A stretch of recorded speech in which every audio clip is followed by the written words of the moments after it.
All right, so the NFA, the non effing around coalition, they took the streets and to participate in a demonstration in Louisville, Kentucky. And the reason is because they wanted justice for Breonna Taylor. Those who don't know the story, what happened, it's a 26-year-old woman.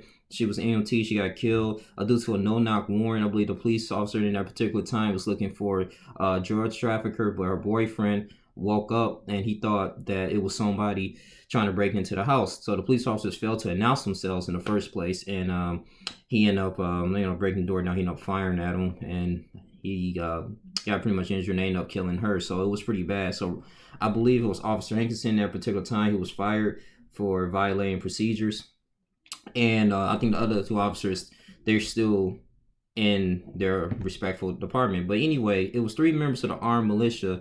Everything was going really well. If you talk to Jay Johnson, and he was pretty much the grandmaster. It was a woman who I guess was negligent with her weapon a little bit. It was a discharge, ended up shooting three individuals that was part of the militia, and it was pretty much an accident or whatever. They said the woman was a trainee, and it was about at least, I want to say, like 3,500 or 2,500 individuals that were armed and 300 people that was unarmed. People had like vests on. They had really like great tactical gear. And as you know that they were really making a scene from Stone Mountain, going to these major cities protesting, and they just looking like, hey, we up here, we ready. And I don't see a huge issue with the NFA and ridiculous. I mean, you think about this too. Like back in Michigan, they were upset with Governor Gretchen Whitmer when she was enforcing these strict policies for people to stay at home because of the COVID, and people couldn't go to work. People couldn't. It's some things I would kind of disagree with, as far as like buying seeds, but people was like they took upon themselves to go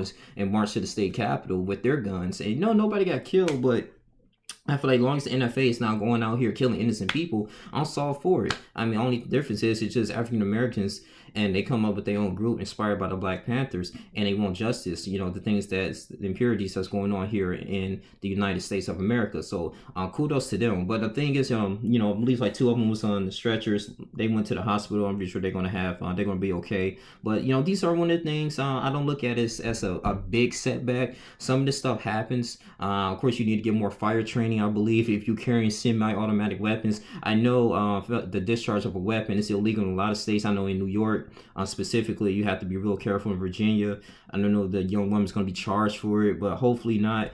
But I do respect the movement with the stuff that's really going on, but I was just really had to do some more research on it, because at first I was like, oh shoot, I hope it's like another hate group that's going out here and trying to shoot at them. That would have been like that would have knocked the Civil War. That would be really breaking news. But these three, it was people. It was pretty much non-left life threatening, which is a great thing. I was going to read here too. It said shortly before 1 o'clock p.m., three people were struck by gunfire as a result of a discharge someone's gun at Baxter Park, Louisville. Metro Interim Chief of Police Robert Schroeder said in a statement. So the Louisville Division of Fire arrived a short time later and transferred all three victims to the University of Louisville Hospital.